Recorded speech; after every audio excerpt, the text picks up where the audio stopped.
Right, hi guys, and welcome back to the Motor Yorkshire, and welcome back to the Chevrolet Matiz. Here it is, it's back after being, well, off the road for 7 months and away from me for, oh god, 5 months, maybe even a little bit more. But yes, I'm pleased to say it is back. Here it is in all its glory. Yes, it was a very expensive build, shall we say. There's been a lot done to it. New valve stem seals, new head gasket. The engine cylinder head has had to obviously be re-skimmed, and yeah, it's the job itself has probably cost around triple the value of the actual car itself. But I think you all know by now that I still love this car very much. It's got a lot of sentimental value to me, and I'm never going to get rid of it. But this is the most expensive bill I have ever had for this vehicle, and yet it still lives on. I've got the car back. I drove it back 70 miles because where I got it done was still quite a while away. It drove absolutely fine. It's still not perfect though, and yeah, it's one of those where you think, well, I've had a new cylinder head on it, it must be brand new now, but it's not, because the issues that it still had are still prevalent, they're still there. It's still got problems. It seems to be a little bit more tappety than it was before. I don't know if I mean, let's think, it's been sat for 7 months apart from me driving it home yesterday, so you know, things are probably a little bit seized up, a little bit worn out, and yeah, maybe some of it will disappear, I don't know. It's still got overrun, so when you lift off the throttle you get an initial spike of revs still that stay there. I'll demonstrate all of this with you in a minute, but yeah, it's still far from perfect, and I think, judging by the difficulty that the guys have had in getting the parts that need replacing in the engine, some of them had to come from Spain, some have had to come from Germany. It's just been a right fast to find them, and then when you find them, they're in the arse end of nowhere in Europe, and they take weeks to arrive, and that's been why it's been so delayed. So it's sort of come round to my way of thinking now that as much as I love this car, and as much as I ever wanted to get it like back to brand new, pristine condition, it's just not realistic anymore because the parts are just so few and far between. Yeah, so that's pretty much the overview of it. We'll have a pop under the bonnet and I'll show you under there. I'll give the car a run up, I'll show you what little issues it's still got and foibles, and see if we can maybe diagnose them in the comment section, who knows. But yeah, it's cost me a lot of money, it's still not perfect, but it's back, and that's the main thing. It is back. My little beast is back. And yeah, we'll take you for a wander round now, shall we? So let's pop into the car itself. It should be unlocked, I hope. There you go. As you can see, the paint's still peeling off the doors. I mean, I just don't think I'm ever going to bother to get it done now. The door handles are just flaking off, look. Can't be helped. But yeah, inside the car itself, it's still exactly the same. The interior light still doesn't work, and it never will, because you put a bulb in it, it lasts about 3 minutes, and then it blows again. So that's a thing that it's done and always will do. So, but like I say, now I've come to the realisation of how hard it is for parts, how long this has been away, and it's come back, and it's still far from brand new. Yeah, I think I'm just going to love it, appreciate it, do the jobs that need doing when it needs doing to it, and yeah, keep it going as long as I can, really. Still very dusty in here. I mean, it's like I say, it's been sat for months on end, so it needs a good clean, it needs a good bit of love. It's covered in bird shit as well on the outside, but we've just had a bit of a rainstorm, so that's cleared some of it off anyway, which is nice. Fires up all right like that anyway, sits on idle quite nice. We'll turn the fans off, bugger off Andrew, as much as I like you. And we'll turn it over and fire it. Now, this is the first problem. I'll see if it does it straight away. If not, then we'll just leave it idling for a little bit. But there you go, fired up. There you go, look. The oil light is flickering. Now, I've checked the oil, and the oil level's fine. Then it goes off and stops, look, for a little bit, and then it'll come back on again.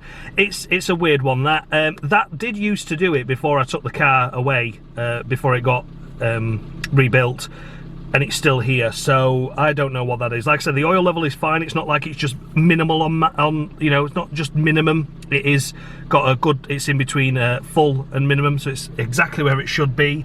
And yeah, it's stopped now, look, and not doing it, but it was earlier, as you saw. So that's a little issue. I'm not sure if that's going to be able to pass an MOT, because if it sits like this and he checks it, then it's fine. But if he doesn't and he decides to flicker, then it's going to be a fail, and then we're going to try and find out what's wrong with that and why it's causing it. But yeah, I don't know. I mean, it's been doing it for years, and it's always been fine through the MOT, but it seems to be doing it a little bit more often now. If you hear the engine itself, there you go, look as it flickers again. It does sound a little bit rougher than it did before, but again, I think that's a tensioner or a pulley or something. I don't think it's the engine itself. We'll pop the bonnet and I'll show you.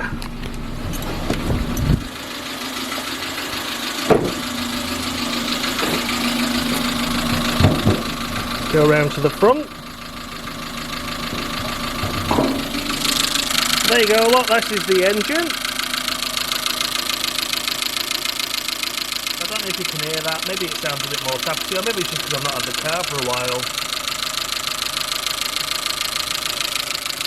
Maybe a pulley or something down there, I'm not too sure. Yeah, they couldn't get a new shield for this either. Obviously the bolts were seized on and wouldn't come off. Then just had to put it on with washers. Which isn't great, but again, what can you do on a car of this age and you can't find the parts for it? It's only cosmetic, so, you know, it's one of those, where do you draw the line? Where do you draw the line? I'd love to see it have a shiny new one on it, but you can't get them, so what do? You keep the car going, don't you? But yeah, it's thrumming away quite nicely there. Like I said, I've checked all the fluid levels, everything's fine, I've had a good drive in it. Like I say, it was 70 miles back from where I picked the car up from, and everything was fine there. I'll just fire up the throttle for you and just show you what that is. I'll just give it a little press. So, you watch my foot. My foot's off it and it still does it, look, it still carries on. It still carries on for just a little bit. There you go, look, see? If you watch that again, it gets worse. So it's got quite a bit of overrun, I'm not sure why that is. But yeah, weird, really weird. It just sort of makes that noise now, I guess. I don't really know what else to say. Again, look, oil light's still not on yet. I'll take you for a wander around in general, I guess, just show you what else is wrong with it. But yeah, in here it's fairly fine. The interior light's broken. The fuel gauge was intermittent before I took it away. That seems to be fine now. That's not been any problems. I've filled it up since, so it is on a full tank, but that sort of just wangles around and does what it wants whenever it wants. But at the moment, that seems to be fairly fine. But again, that's probably intermittent, just like everything else on this car, to be honest with you. But that's at least not an MOT failure. And I just zero the clock when I filled the tank up, so any issues, it doesn't really matter because I know how many miles I've done in it. So yeah, there's generic, as you can see, door still dinted there. That was caused at a garden centre. Some old bloke in a Merc. The rust there's quite prevalent still, coming through on the arch and all the way around. Alloys, as you know, they're not original to the vehicle, but I picked them up for a good price and have brand new tyres on them. But they could do with a refurb, but I don't know if I'm going to bother now, to be honest with you. As you can see, there's quite a lot of bird poo on it. Round the back, every day's a track day. It is indeed. It is indeed. The rear wing has... I can't believe I'm saying that on the Chevrolet Matiz, but it has really faded now compared to the actual bodywork of the car. It's only a bit of bloody plastic, so yeah, no dramas there. This arch seems okay. It's just starting to bubble up around the back in particular, and again, it's been sat, and that's got worse since it's been sat, to be honest. I can't remember it being that bad, but what can you do? You know, it is what it is, as that famous saying goes. The door handle there, look, it's all peeled off on the bottom there. That's just no paint no more, that's just all come off. But yeah, for the most part, it's still a solid enough running bus. It's an old girl, it's done 136,000 and about 4 miles now. So yeah, I mean, do you know a Matiz that's done more mileage than that? The headlamps could do with a bit of a refurb, looking quite yellow. Yeah, it's a difficult one, isn't it? Where do you draw the line with a car like this? Do you just keep ploughing money into it? You know, I mean, it's probably going to cost me another few £100 to get whatever that throttle overrun is, find out what that tapping noise is, you know, work out if the fuel gauge is intermittent, what's that oil light doing, flickering. You know, you could probably just investigate and spend hundreds of pounds trying to fix problems, then something else arises. The main thing is, it seems mechanically sound now, it drives fine, it's not a problem in terms of driving, it goes really well, really smooth. It got up to 60 miles an hour, no problem. Gear changing, no problem. Clutch is fine.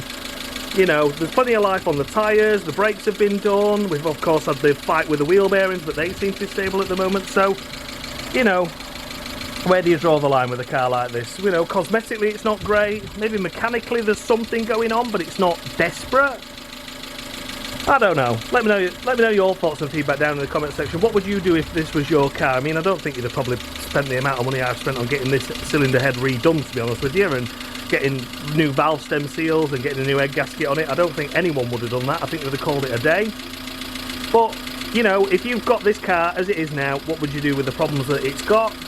Would you investigate further, or would you just leave it as it is until something else goes wrong, I guess? I don't know. I really don't know. But there it is, like I say, all fluids and coolant levels are checked, everything's fine, A-OK. It had a service while it was, of course, having all the work done. It just needs a good clean now, and just needs a little bit of love from me, inside and out. Give it a nice little tidy up, to make it look a little bit more presentable, so it doesn't look as abandoned and unloved as what it was. And from there, really, I don't know where else to go, other than just keep it going and love it as much as I can. I hope you enjoyed this video. I'm sorry that it's been so long for an update on this car, but of course, it's been out of my sight for 5 months. And the updates have literally been waiting on parts, waiting on parts, waiting on parts. If you've got a Matiz, then be prepared to wait weeks on end to get any sort of bits, because, like I say, it's just so hard to find them now. Any questions, leave them in the comment section. I'll answer them as best and as honestly as I can, as always. And yeah, thank you so much for watching, and as always, much love.